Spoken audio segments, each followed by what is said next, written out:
Ser podcast.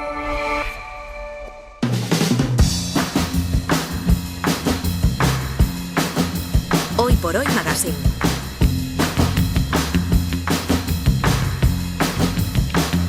Ser podcast. Bounce back, you always do, from some pretty rough nights. In the tunnel you're mining through, you are the shining light. Let's go. Ya saben que Taylor Swift lanzó su nuevo disco el pasado 3 de octubre, hablamos de él aquí en el programa, y aunque no es pintora y no es escultora, que sepamos, por alguna razón nuestro artesano se ha empeñado en hablar de ella hoy en su sección. A lo mejor es que le gusta mucho. Pablo Ortiz de Zárate, buenos días. Hola, buenos días. ¿Eres Swiftie? No. Vale. Me gusta alguna canción, no lo voy a negar. Vale, Hay que reconocer que, pero no. Pero no eres loco de Taylor Swift. Vale. Entonces, ¿qué une a Taylor Swift con el arte para que hoy la traigas a esta sección? Pues porque, claro, se ha hablado tanto de su disco que incluso los que no nos interesa demasiado su música hemos visto la portada del disco. Y te la he traído. Sí.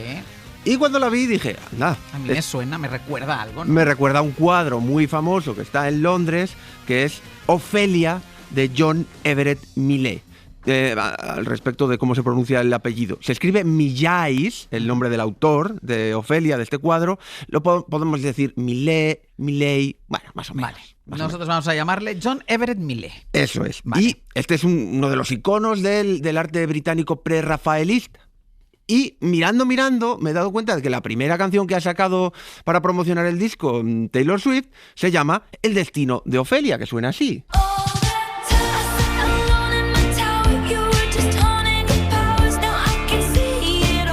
Y al final del estribillo dice The Fate of Ophelia, el destino de Ofelia. Entonces el cuadro se llama Ofelia y ella, su primera canción, se llama El destino de Ofelia. Y en el videoclip hay varios momentos en los que hace referencias al cuadro. Por ejemplo, lleva un vestido idéntico en uno de los momentos del videoclip y acaba metida en una bañera igual que la modelo del cuadro, que es lo que hizo para posar en este cuadro. Así que he dicho, bueno, hay que hablar de la Ofelia de Millais para ver por qué Taylor Swift ha usado este cuadro. La verdad es que el cuadro es impresionante, está lleno de detalles, hablaremos con ellos, dramático, lo tiene todo. Así que vamos a empezar por el principio. ¿Qué es lo que vemos en el cuadro? No en la portada del disco de Taylor Swift. Vemos algo parecido a la portada del disco, que es una mujer flotando encima en el agua de un río. Y la vemos que está totalmente entregada, con la cara de dolor, de sufrimiento, los brazos extendidos, y se está hundiendo. Y la rodea un montón de vegetación, árboles, plantas y flores. Esta mujer es Ofelia, como dice el título, es un personaje de Hamlet, de Shakespeare. Ofelia está enamoradísima del príncipe Hamlet, pero el príncipe la traiciona, no la quiere, y además el príncipe mata a su padre. Con lo cual, esta doble traición hace que cuando se entera de que no solo no le quiere, sino que ha matado a su padre, pierde la cabeza, entra en shock, se va al río a recoger flores, cantando canciones melancólicas, se parte una rama, se cae al agua y se queda flotando en el agua del río, dejándose morir. Ella espera hundirse. Claro. Se deja flotar con la intención de hundirse. Ella es básicamente lo que hace es esperar mientras canta a hundirse. Claro, y entonces lo que vemos en el cuadro es el momento ese previo, ¿no? Cuando todavía tiene una parte del rostro y una parte del cuerpo en la superficie, fuera del agua. Exacto, ella se está dejando flotar, pero se está dejando ir. Y lo impresionante del cuadro es una mezcla que hace entre el dolor y la belleza increíble de la pintura. Primero, el dolor que vemos en el cuerpo de la mujer. Si te fijas en el rostro, tiene la boca entreabierta y los ojos entrecerrados, con un gesto de angustia total, sí. Pero oída. De este dolor cuando es tan grande que te ha superado completamente y ya te has entregado, ya no sientes prácticamente nada. Luego tiene los brazos extendidos en cruz y las palmas abiertas, dejándolos boca flotar. arriba, sí. Exacto. Tiene las flores que estaba recogiendo ahí flotando en el agua. Fíjate en el pelo, es un detalle impresionante porque el pelo, claro, el agua está totalmente en calma. No es un río revuelto, no hay corriente que la esté arrastrando y el pelo empieza a flotar, se empieza a extender. Nos da esa sensación de que si ella quisiera, si hiciera el más mínimo esfuerzo, se salvaría. Se daría la vuelta y se salvaría. Sí, porque no hay apenas corriente ni movimiento en ese agua. Sin embargo, fíjate cómo flota. Ese vestido maravilloso que tiene plateado, de bordado plateado, está flotando, pero la cadera empieza a hundirse ya. el artista representa perfectamente cómo la gasa de ese enorme vestido se empieza a mojar, empieza a pesar y empieza a arrastrarla hacia abajo. Y así, ahí es como vemos que parte del cuerpo ya se está empezando a hundir y ella no hace absolutamente nada para evitarlo.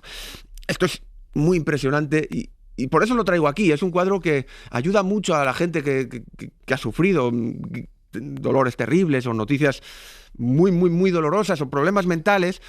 Ver ese gesto de entrega total representa muy bien lo que es cuando el dolor te supera completamente. Claro. Y no puedes ni siquiera luchar contra él. No puedes soportarlo. Y luego el entorno, es muy, muy cuidado, todos los detalles del entorno. Eso es lo que hace que toda esta emoción sea tan impactante, porque es precioso. Sí, es vida, el entorno es vida, porque son flores, son plantas, es vida. Exacto. Mientras ella se deja morir, toda la vida contempla la escena.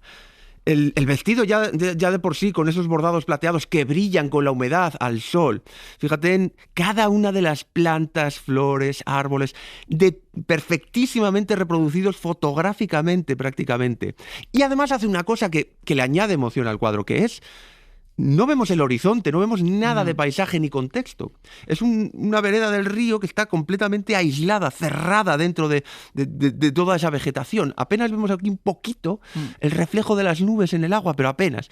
Es como un espacio privado muy íntimo en el que sentir esa emoción, y eso es lo que hace que conectemos tanto. Y entiendo que si para pintar las flores y las hojas, mira, estas hojas de la derecha, con este nivel de detalle, la inspiración tenían que ser flores y plantas reales. Sí, esto es lo que identifica el estilo de este artista de Millet, que es pintar al aire libre. En esta época, siglo XIX, mediados, lo habitual era pintar en el estudio. Los artistas que pintaban paisajes, por ejemplo, salían, hacían bocetos al aire libre y luego acababan el cuadro en el estudio. Pero los prerrafaelitas dicen, no, hay que pintar del natural para que todo sea mucho más realista e impresionante. Y él se empeña en hacer eso y representa cada una de las flores. Pero claro, esto cuesta. Y le costó mucho esfuerzo a Millet pintar esto, porque se tuvo que mudar a un pueblo del sur de Londres y pasó allí 5 meses. Y trabajaba todos los días 11 horas a la orilla de un río. Él contaba que se levantaba a las 6 de la mañana, llegaba a la orilla del río a las 8 y a las 7 de la tarde más o menos acababa de pintar. 11 horas todos los días. 11 horas mirando el mismo paisaje para copiar exactamente las flores, las hojas, que algunas están secas, otras tienen vida, o sea, exactamente. Sí, porque esa es la obsesión. El arte solo impresiona cuando es la realidad pura y dura, lo más detallista posible. Esto, claro, tiene estar 5 meses, 11 horas al día al lado de un río, pues se quejaba del viento, de los mosquitos.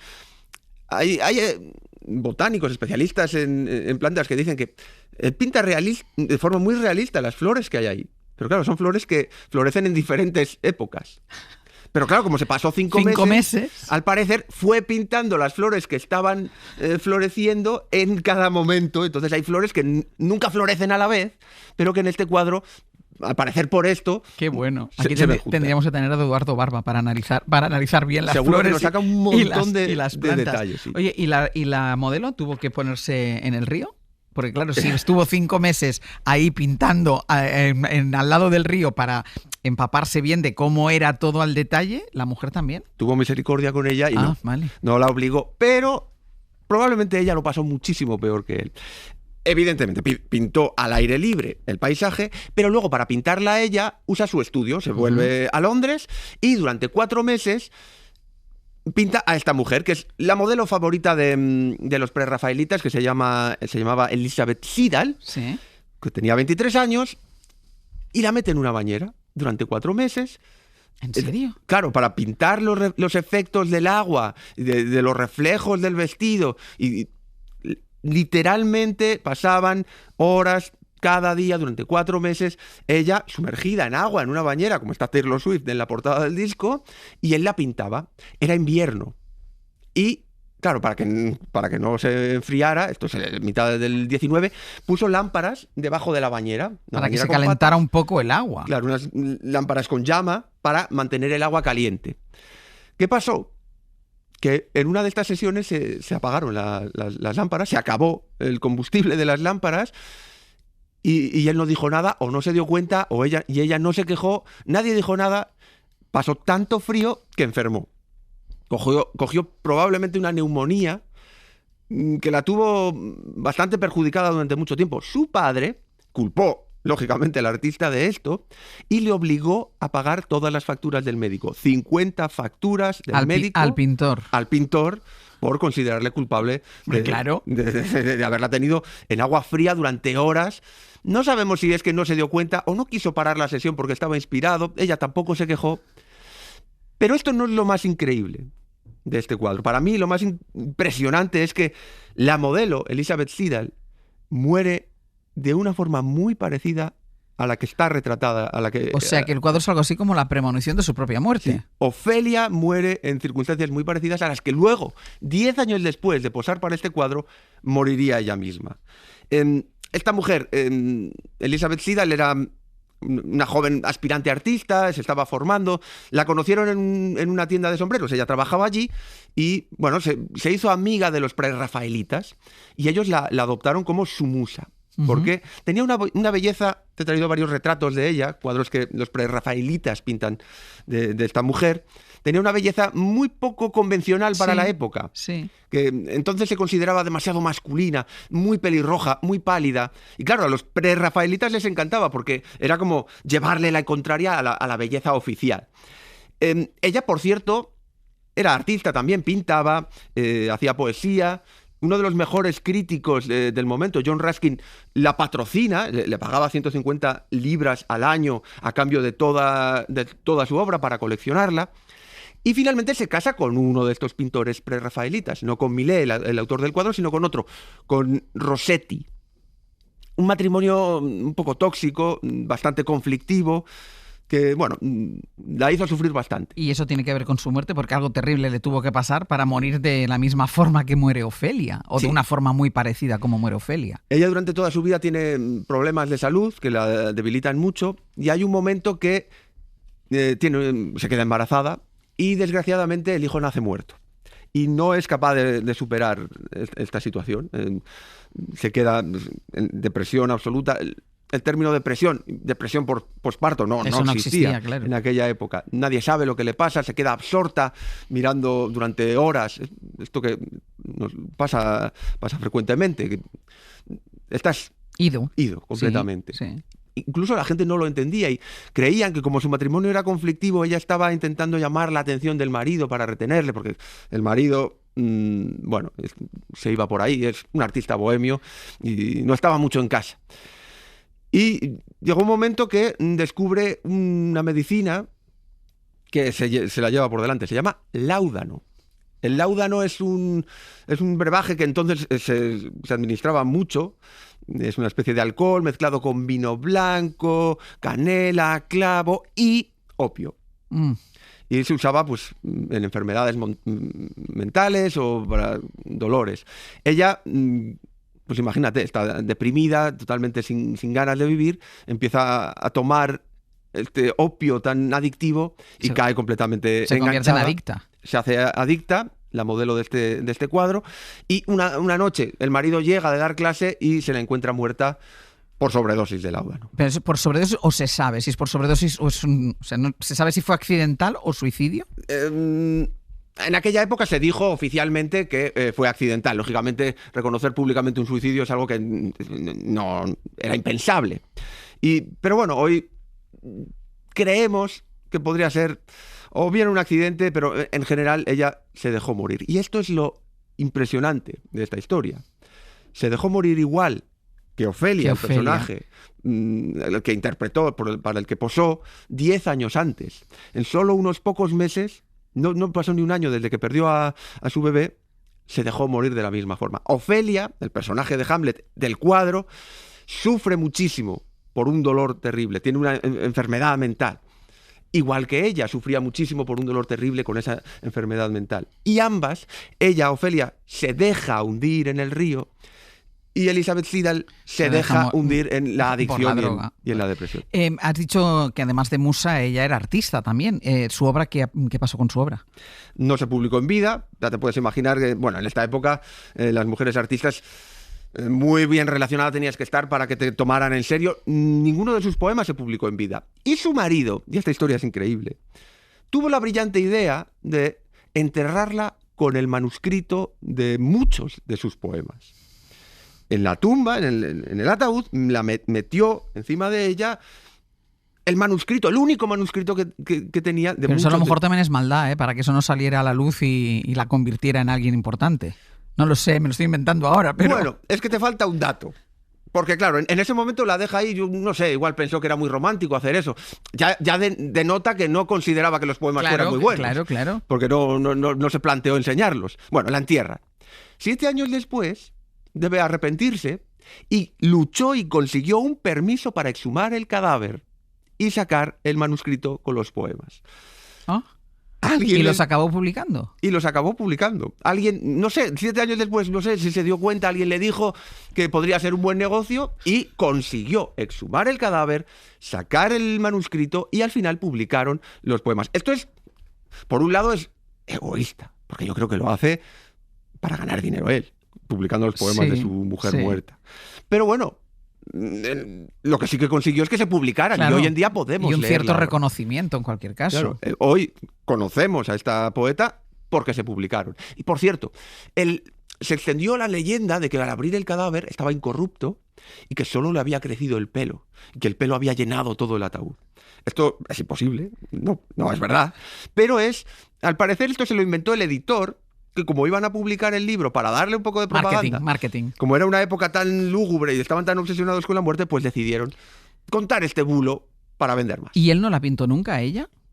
Sí, la mayoría de estos retratos que te he traído son de ella, pero este es el más especial, que le hizo pintado después, por el marido. Pintado por el marido, no el artista de Ofelia, que es otro. Este es Rossetti, el marido, que varios años después de su muerte la retrata como un personaje de Dante, de una de las novelas de Dante. Ella es Beatrice, que está muriendo. Fíjate que está mirando al cielo, pálida, como entregada a la muerte, totalmente ida, sufriendo. Fíjate en esta paloma, que lleva en el pico, le está depositando en las manos a esta mujer una amapola, que es de donde sale el opio, que es de lo que murió. Es una especie de cuadro muy perturbador, una especie de homenaje a esta mujer que se dejó ir en las manos dulces del opio porque no soportaba la vida. Oye, y lo último, porque has dicho mucho prerrafaelita, ¿qué quiere decir? ¿En qué consiste el estilo prerrafaelita? Para quien quiera investigar, prerrafaelita es antes de Rafael. Ellos consideraban que Rafael en el Renacimiento endulzó demasiado los cuadros, todo era demasiado bonito e idealizado, y dijeron no.